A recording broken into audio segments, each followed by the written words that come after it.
Why do we love rom-coms that make absolutely zero sense? Today we're talking about How to Lose a Guy in 10 Days, and why we swoon over a movie that should, by all rights, make us cringe into oblivion. Let's start with the obvious question. Why does this dumb setup work at all? The answer is that absurdity creates instant intimacy. In a normal relationship, two people spend months carefully revealing themselves to each other, testing boundaries, figuring out if they're compatible. That's realistic, sure, but it's also boring to watch for 2 hours. We don't have time for slow burns when we're trying to tell a complete love story before the credits roll. How to Lose a Guy in 10 Days asks us to believe that a magazine writer would deliberately torture a random man for content, while simultaneously that same man is trying to emotionally manipulate her to win a diamond advertising campaign. It's a premise built entirely on lies, manipulation, and professional misconduct that would get both of them fired in the real world. But here's the thing that critics like Roger Ebert missed when they panned it back in 2003, the more unrealistic a rom-com premise is, the more freedom it gives us to actually feel something real. The absurdity isn't a bug, it's the entire point. The competing agendas in How to Lose a Guy in 10 Days force Andie and Ben into an emotional pressure cooker from day one. She's trying to be the worst girlfriend imaginable, while he's trying to be impossibly patient and charming. This means that within the first few dates, they're already dealing with scenarios that would normally take months to encounter. Meeting the family, discussing future children, navigating jealousy, and testing each other's breaking points. The fake relationship accelerates them through every major relationship milestone at warp speed, and in doing so, it strips away all the careful posturing that people usually do when they're dating. Think about it this way. Andie shows up to poker night acting completely unhinged, and Ben has to decide in real time how to handle it. There's no time for him to carefully craft a diplomatic response or consider how his friends will judge him. He just reacts, and those reactions, even though they're happening within the context of a lie, reveal who he actually is as a person. The same goes for Andie. When Ben takes her to Staten Island to meet his family, she can't maintain her persona of the clingy nightmare girlfriend because his mom is genuinely kind to her and his family is actually endearing. Her real self keeps breaking through the performance, and that's when we start seeing the woman who wants to write about politics and international affairs, not just how-to fluff pieces. The absurd premise doesn't prevent genuine connection. It accelerates it. The lies force truth to the surface faster than it would naturally emerge, and that's why we're invested even though we know the whole thing is built on deception. Now let's talk about why the comedy matters more than you might think. How to Lose a Guy in 10 Days is funny, like genuinely, laugh out loud funny. From Andie naming his penis Princess Sophia to the disastrous Celine Dion concert, the film commits fully to the bit. And that comedy does something crucial for the audience. It lowers our defenses. When we're laughing at Andie throwing a veggie platter at Ben's poker buddies, which Kate Hudson improvised, by the way, we're not thinking critically about the ethics of her journalism or questioning whether this would actually work in real life. The heightened, almost cartoonish nature of her tactics makes the whole situation feel safely fictional. We're not worried about anyone getting hurt because the tone has already told us this is a fantasy. The movie operates on rom-com physics, not real-world consequences. But here's where it gets interesting. Once the comedy has us relaxed and entertained, the film sneaks in moments of genuine vulnerability. The scene on the Staten Island beach where Ben teaches Andie to ride a motorcycle isn't funny. It's sweet and surprisingly intimate. The moment during the card game when they make eye contact and you can see both of them realizing they actually like each other, that's not a punchline. That's real emotion. The movie uses comedy as a Trojan horse to deliver authentic feeling. And because we're already laughing and having a good time, we're more open to those tender moments when they arrive. There's also something to be said for how the comedy lets the film critique the very stereotypes it's depicting. Yes, Andie is performing crazy girlfriend behaviors, but the performance is so exaggerated that it becomes a commentary on how women are expected to act in relationships. The film is aware that it's playing with gender stereotypes,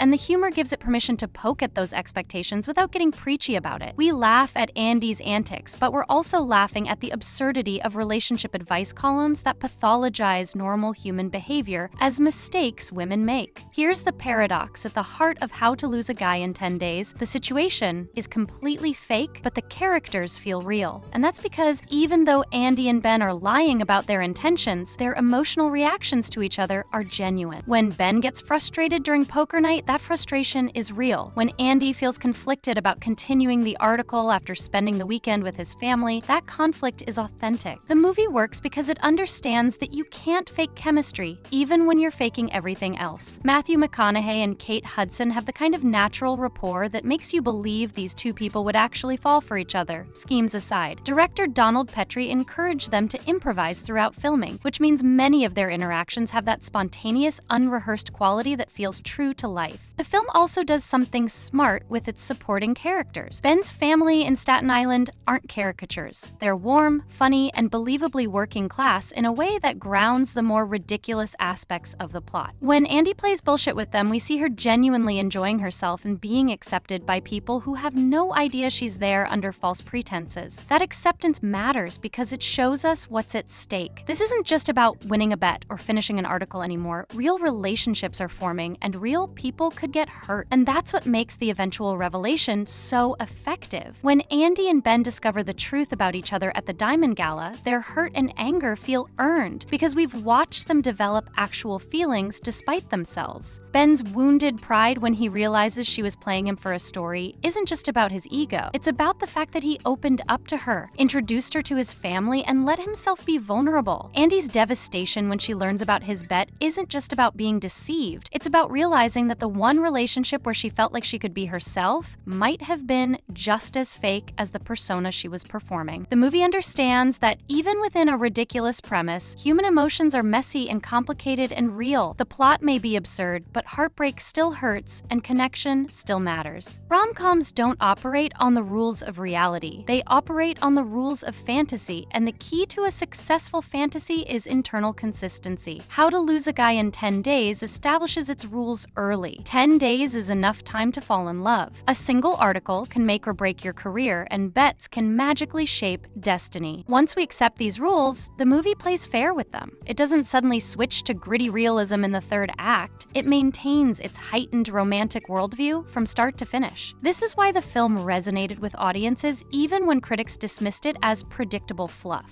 The 42% Rotten Tomatoes score from critics stands in stark contrast to the 77% audience score and the film's impressive $177.5 million box office on a $50 million budget. General audiences understood what the film was offering, not a realistic portrayal of dating in New York, but an escapist fantasy where beautiful people fall in love while wearing designer clothes and living in impossibly spacious apartments. The fantasy isn't just about the romance either, it's about the aspirational lifestyle. Andie works at a glossy magazine in Manhattan, gets to wear Carolina Herrera gowns and Harry Winston diamonds, and still has time to casually pitch articles about international politics. Ben is a successful advertising executive who rides a motorcycle and looks like Matthew McConaughey. These are not real people with real problems. They're wish fulfillment characters in a wish fulfillment story, and that's exactly what makes the movie work as comfort viewing. The film also taps into something deeper about how we want love to feel. We want it to be inevitable, the way it is in rom-coms. We want to believe that two people can be so right for each other that even elaborate schemes and competing agendas can't keep them apart. That's the real fantasy at the heart of How to Lose a Guy in 10 Days. Not that love is easy, but that love is fate. When Ben chases down Andie's taxi at the end and they finally admit their real feelings, the movie is telling us that some connections are strong enough to survive anything, even our own worst instincts. That's a comforting lie in a world where most relationships end for boring, practical reasons. It's a lie that lets us believe in the possibility of grand gestures and second chances and love that overcomes all obstacles, and sometimes that's exactly the kind of lie we need. So does the dumb plot of How to Lose a Guy in 10 Days work better than it should? Absolutely, because the unrealistic premise creates emotional shortcuts, the comedy lowers our defenses, the characters feel real despite the fake situation, and the fantasy rules give us permission to believe in the kind of love that exists only in rom-coms. Is it realistic? No. Is it manipulative? Definitely. Does it reinforce some problematic gender stereotypes? Sure. But it's also joyful, funny, and surprisingly honest about the fact that we're all performing a little bit when we're trying to impress someone new. This is Ladies First, watching women in movies. Here we empower women by reviewing and discussing films that highlight their stories, struggles, and achievements. Don't forget to like, subscribe, and share your thoughts in the comments.